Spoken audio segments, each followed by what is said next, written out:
Hi everyone, this is Infi Desires Doodle, your number one place for doodles, calligraphy, DIY, and hand lettering videos. So, in today's video, we are going to see some very easy bullet journal title ideas for February. Let's get started.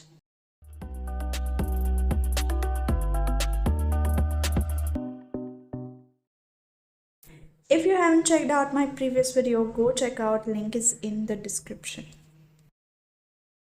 So let's start with the video. I have taken a dotted journal and my Staedtler double-edged brush pens and also Tombow Funosuke brush pens. And one important point here is we'll also need a white gel pen. I've taken Uniball Signo 0.7. So now I'll write the word February with the brush pens in calligraphy and then we'll do some designs.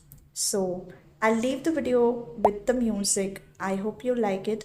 If you are new to my channel, please hit the subscribe button, like button, and go share this video.